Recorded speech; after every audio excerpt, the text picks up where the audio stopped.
Good, hello. So, Fabian, let's switch to English. Yeah. Today, Should I give the opening words that I had in all the presentations so far? sure. Okay, we have Fabian here for the last session. Decarbonization, automatic decarbonization of companies, or for example, for hotels based out of energy data. Energy data is most related in the scope 2 of your greenhouse gas management.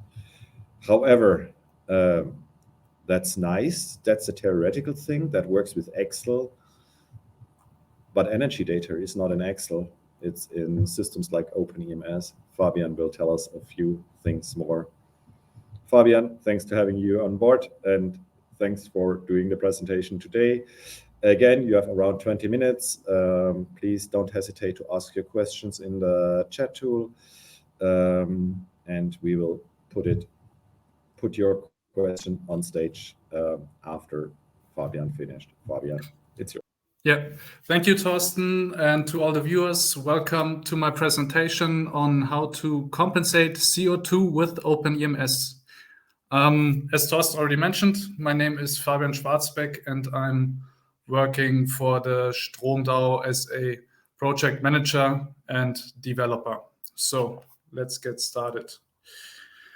First of all, I'm going to have a short reiteration about CO2 in general, just that everybody knows why it's useful to do this, to compensate CO2.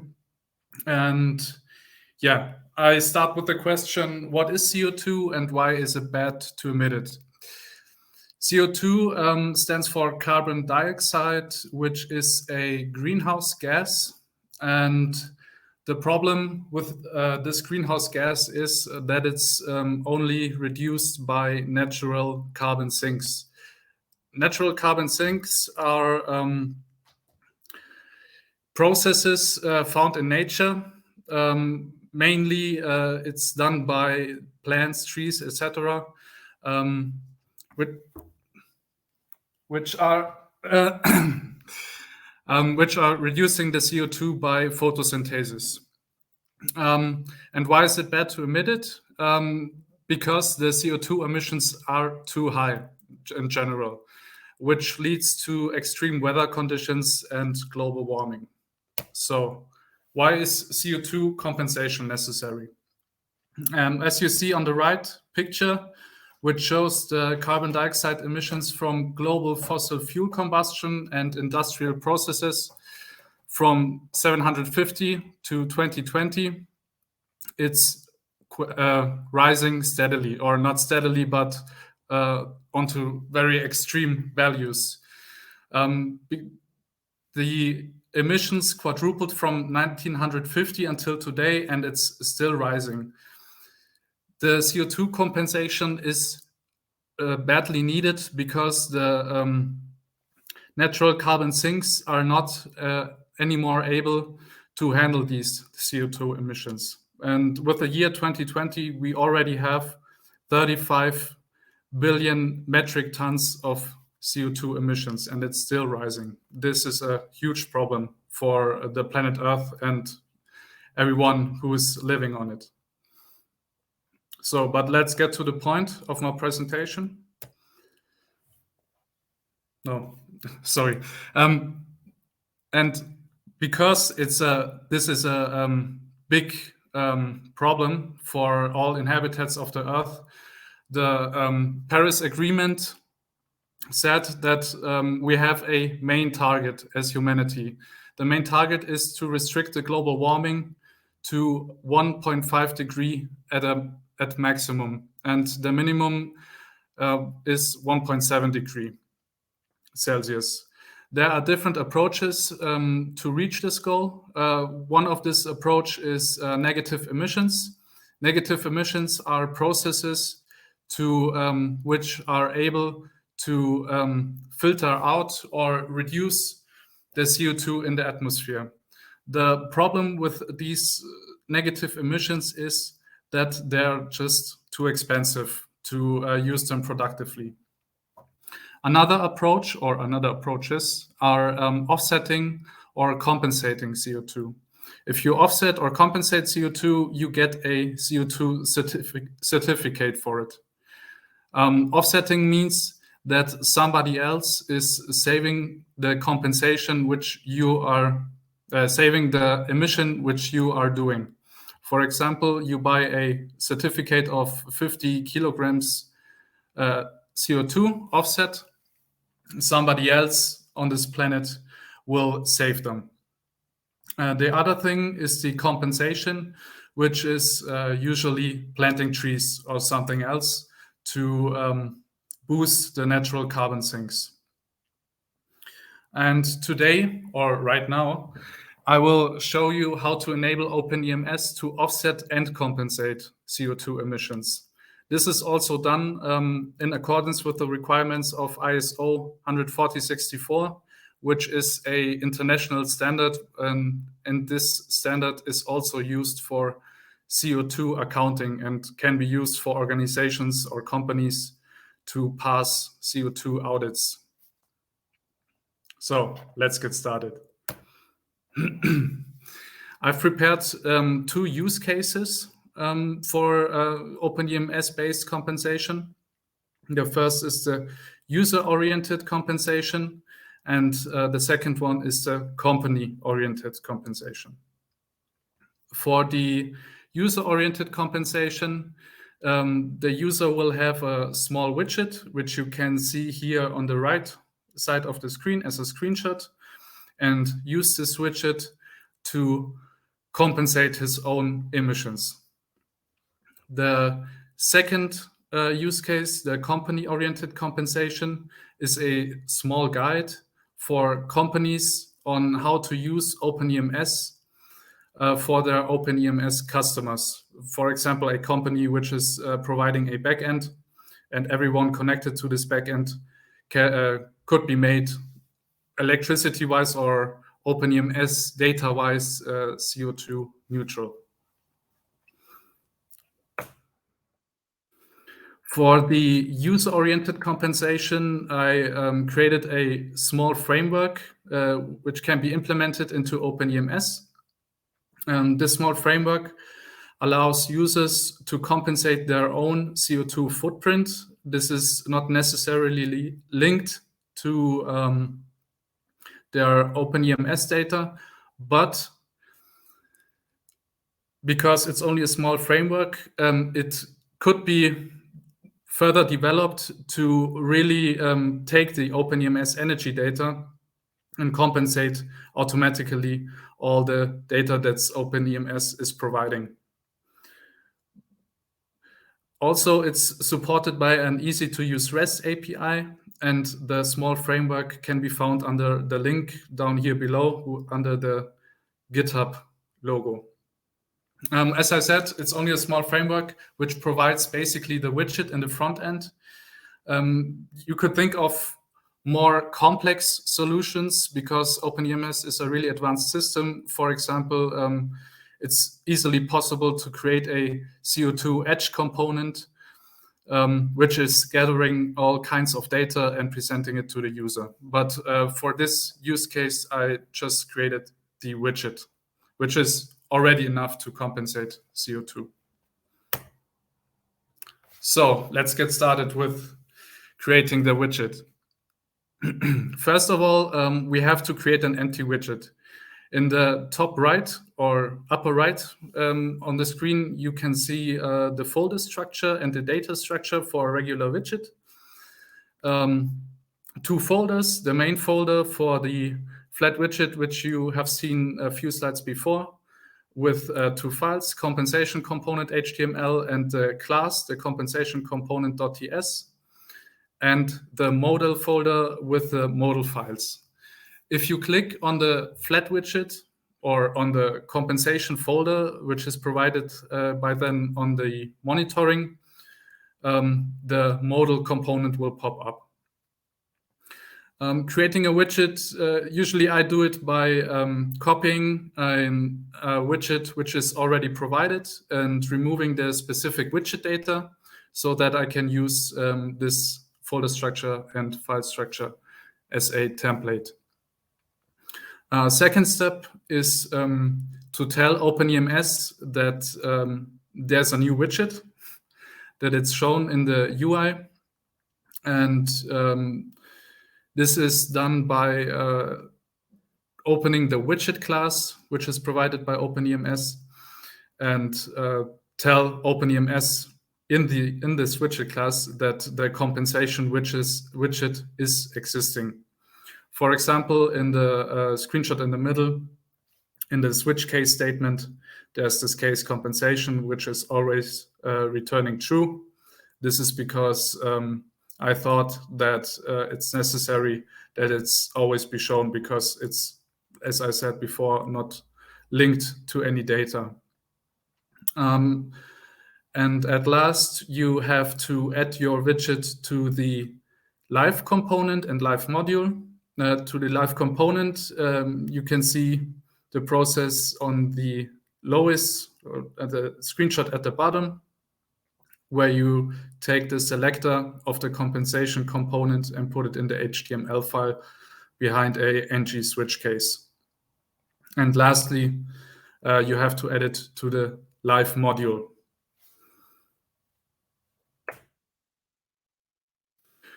When you're finished with doing this stuff, you can add some mockup content to check if it's working. For my case, for the flat widget, which you can see on the left side, I already added the necessary text. For a more advanced solution, it could be possible to show different values of the compensation edge component, which could be added. For example, how much you already compensated or how much compensation is necessary for your OpenEMS system. On the right side, I just added some random text just to see if it's working.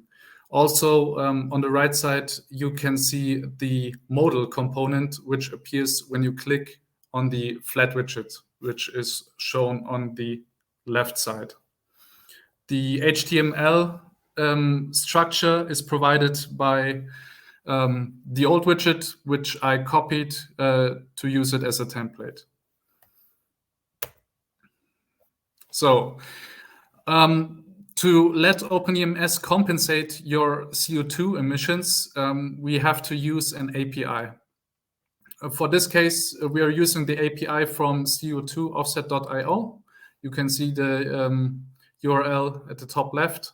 And this API is providing the user after the automated payment process with a digital certificate, also in accordance with the requirements of the international standard. It's not only providing you with a certificate for compensating, but also for offsetting. So it's providing you with both for one API call. Here on the right, you can see the different endpoints for the API. For example, you can retrieve the list of certificates owned by a digital ID, which you will receive. You can get the price for a compensation or compare grams of CO2 with the different use cases. But I would recommend to visit the URL by yourself and see what it offers. So for the widget, firstly, we're gonna implement the request for the compensation and the payment. I do it in 3 steps. First, I'm gonna add the variables. Second, I'm gonna add the methods. And at last, I'm gonna add the HTML code. For the request and payment, we have different variables, which you can see on the top right of my screen. Firstly, we have the amount, and the amount variable is user-based. As you can see in the method, it's used for the REST call of the API. and the amount equals the amount of the user on how much he wants to compensate. Then there's the cost variable, the request variable, and the get and left variable, which are all set by the API in the get price method. The get price method is a simple HTTP GET request, which is taking the amount of on how much the user wants to compensate, and the response is setting your variables, the variables that are left. You can see costs equals or is set by the price which I get from the API. The request variable is the request API response, and so on. For the pay composition method, we are also relying on the API, and the API is providing us with a link to the payment side. And we are just, again, adding the amount on how much the user wants to compensate, and the response will be opened, the URL will be opened in a new tab. And lastly, the HTML code looks like this. The HTML code is on the left side. For the input of the user, there's the IAN input component with the amount variable and a button to fire the get price method. You can see it on the top right. There's the heading Compensate CO2, then the input with a placeholder CO2 in gram, and the button. When the response of the get price method is provided, there will be a small pop-up with different variables. In our case, it's the requested amount of gram, the received amount of gram, and the overcompensation. Why is the overcompensation? You may already have seen it in the small info text at the bottom. The compensation minimum for this API is always 10 kilograms or 10,000 grams. That's why the overcompensation is right there. If you want to compensate more than 10,000 grams or exactly 10,000 grams, this will not be shown, and only the received will be shown. There's also a button for the user at the bottom of the modal component when he already requested his amount, which is showing the price via the costs variable, which is set by the get price method, and he can fire the pay compensation method, which is opening the URL in a new tab by clicking this button. So it's really easy to implement this and use it. But the user always I thought the user also wants to see this specific certificate which he bought. So we're going to start again with adding variables, adding the methods, or in this case, one method, and adding the HTML code. This time we have a bit more variables. One variable is again provided by the user. This is the user certificate variable, which he uses for the API call. The rest is set by the response of the API call. As you can see in the lower picture, it's setting the different variables. For example, the issue date, when this certificate was issued, your tree URL. This is the URL to a PDF file, which is providing your certificate as a real certificate, but still digital. And on this URL or this PDF file, you can also see not only your compensation, but also an offset certificate ID, which you have gotten by using this API. Also, the compensation place is provided, the certificate ID is responded, and the different values for the compensation itself is provided by this API. And for the HTML code, this is what it looks like. So we have the certificate lookup, where you use your certificate ID, which you have gotten by paying for the compensation via email, and you put it into the input component and press the button which is firing the get certificate method. And by firing the get certificate method, it's requesting all the data from the API, and when the data is provided, a few lines in the modal will be shown. In this case, the user wanted to compensate 50 grams of CO2, but as I said, the minimum is 10,000 grams, so he has an overcompensation of 9,950 grams.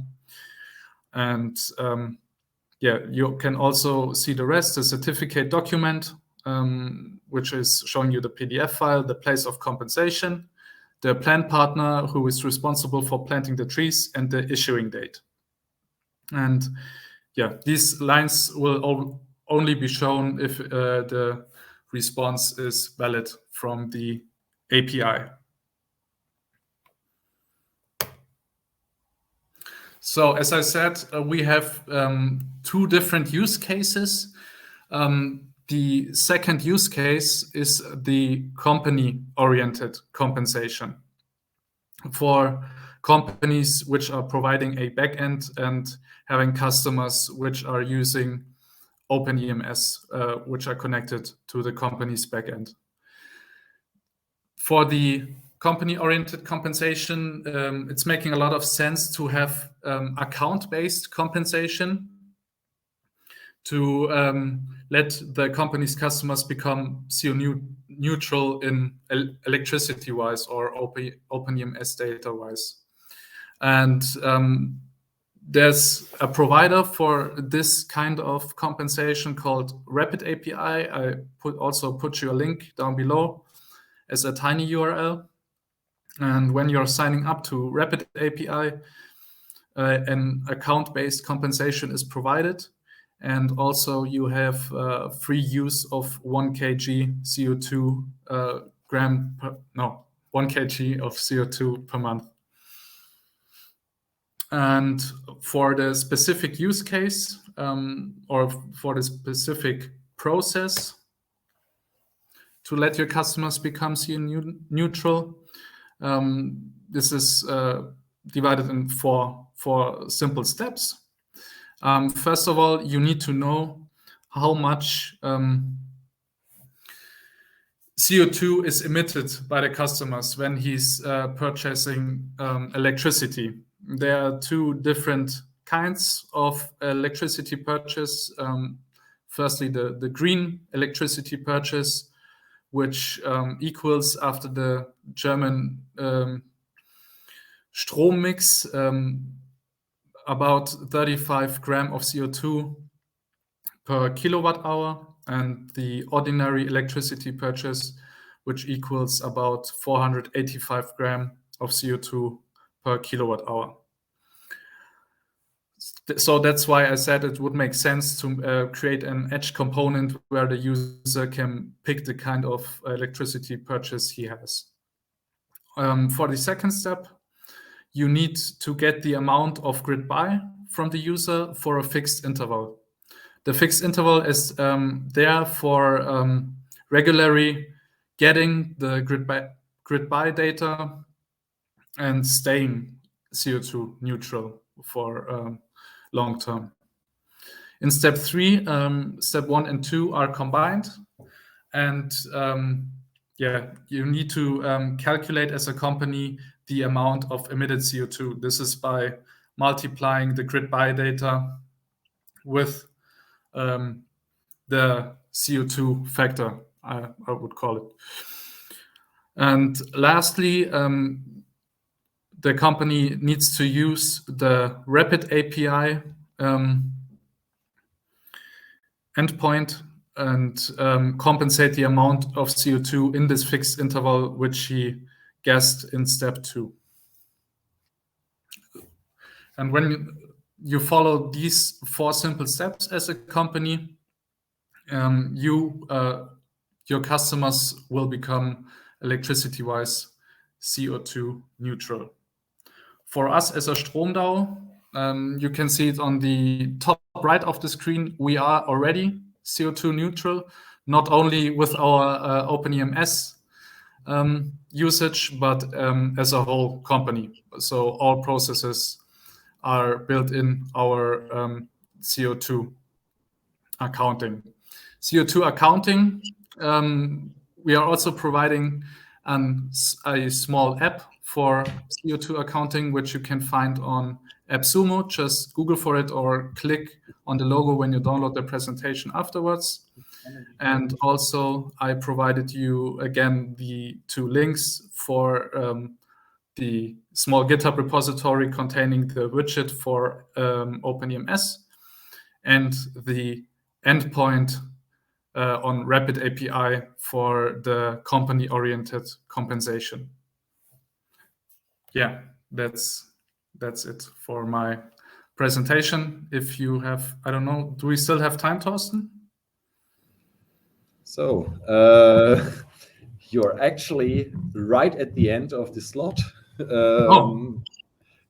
But I don't know how the German track is doing. They were a little bit late earlier.